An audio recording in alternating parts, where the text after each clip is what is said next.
Should U.S. soldiers follow illegal orders?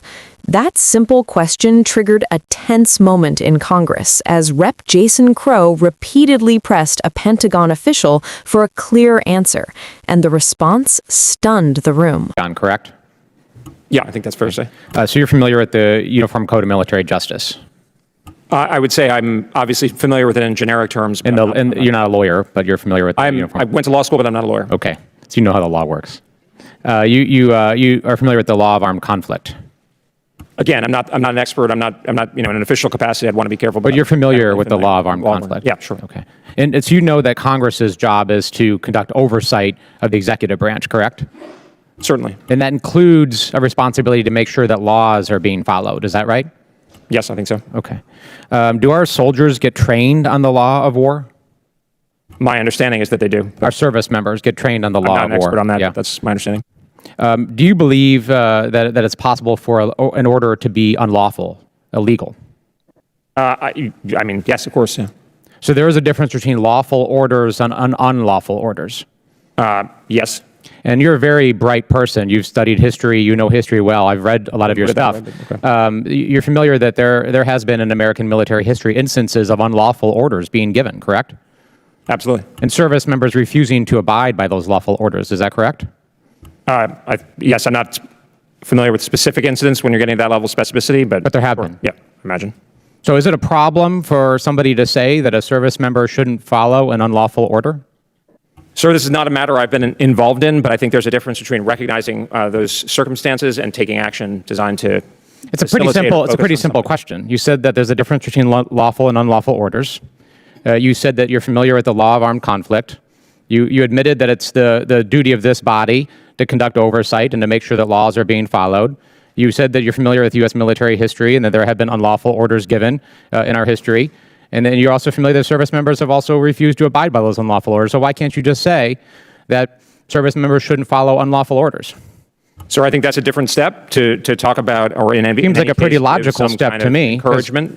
That's not. I mean, we can refer to the Office of the General Counsel if you'd want to get into a legal matter. That's starting to. It's not a legal matter. It seems like a pretty. As the senior official at the Pentagon, responsible for establishing policy for our Department of Defense, it seems like a pretty basic thing to say, given what you just acknowledged and what we just walked through, that service members shouldn't follow illegal orders. Well, I take the law of armed conflict and ensuring that we're being lawful and moral in our conduct very seriously. But I'm also, one thing that is not always reported in the public, I'm very conscious of what my responsibilities are and what they're not.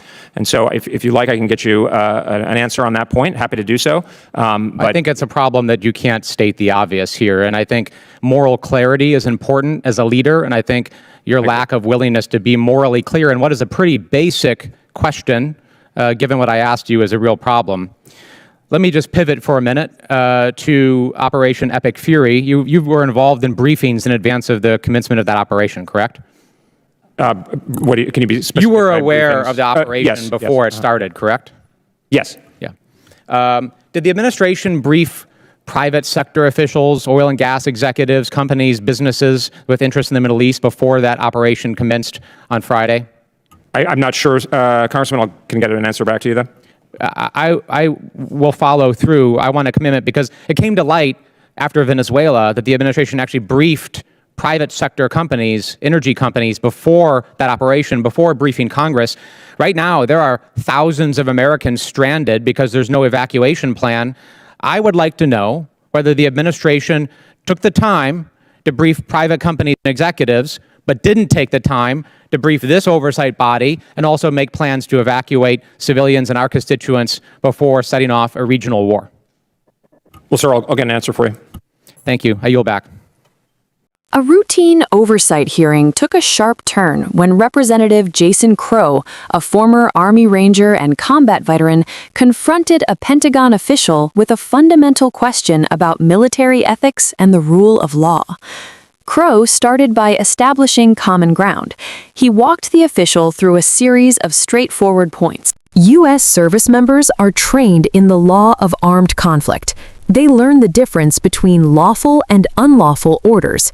And historically, there have been cases where military personnel refused to carry out illegal orders.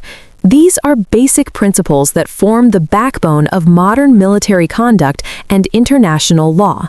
So Crow asked what seemed like a simple follow-up. Should service members refuse illegal orders? But instead of giving a direct yes or no answer, the official hesitated. He said he would need to consult legal experts and suggested the issue required a more formal legal review. That hesitation is what triggered Crow's sharp response. The congressman pointed out that the witness had already acknowledged several key facts: that unlawful orders exist, that soldiers are trained to understand the laws of war, and that Congress has a duty to ensure the military operates within the law. From Crow's perspective, the conclusion was obvious. If an order violates the law of war, service members should not carry it out. When the official still declined to say those exact words, Crow called the moment a failure of leadership and a lack of moral clarity.